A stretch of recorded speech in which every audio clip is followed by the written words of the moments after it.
আল্লাহ তুমি হারাম বাদ দিয়ে হালালকে আমার জন্য যথেষ্ট করে নাও, আমরা পড়ি আমিন।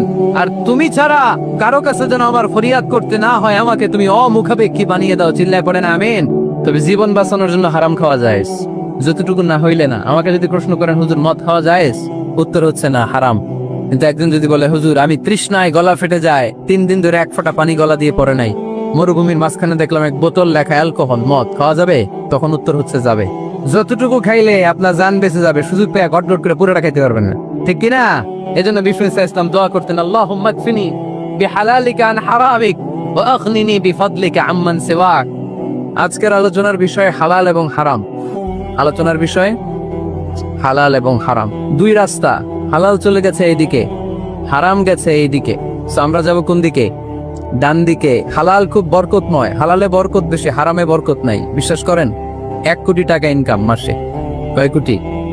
এরকম লোক আছে না কসবাই? বাংলাদেশে আছে না? 1 কোটি টাকা ইনকাম, কোটি টাকা ইনকাম তার। কিন্তু বছরে কোটি কোটি টাকা তার ইনকাম, 1 মাসে ইনকাম 1 কোটি টাকা। কিন্তু দেখা যায় মাসে একটা হসপিটাল বিল পরিশোধ করতে তার চলে যায় 50 লাখ টাকা। আছে না নাই? ওয়াইফের ক্যান্সার, যার নেই কোনো অ্যান্সার। ছেলে ইয়াবা খায়, ওরে দেয়া লাগে 20 লাখ।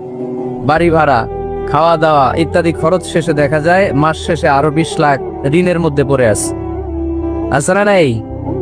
কিন্তু মাসে ইনকাম ছিল কত? 1 কোটি। কিন্তু মাস শেষে দেখা যায় 20 লক্ষ টাকা ঋণের বোঝায় চাপা পড়ে আছে। আর রিক্সাওয়ালা, ওর বেতন নাই, যা পারে ইনকাম করে প্রতিদিন। মাসে অন অ্যান অ্যাভারেজ তার ইনকাম 5,000। কয় হাজার?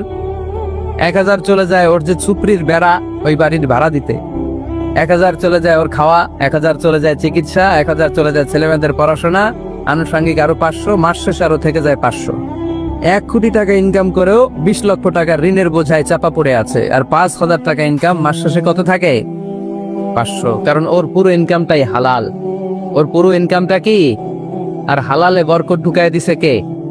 হারামে কোনো বরকত আছে? আওয়াজ করে বলেন তো, গরু খাওয়া হালাল না হারাম?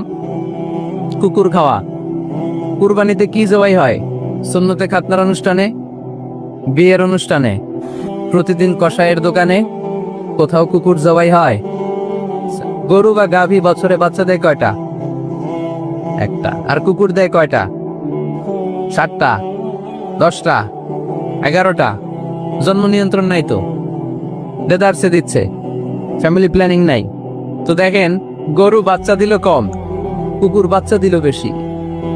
গরু জবাই হয় বেশি, কুকুর জবাই হয় না। গরু আমরা খাই বেশি, কুকুর খাই না। তারপরেও কসবায় গরু বেশি না কুকুর বেশি?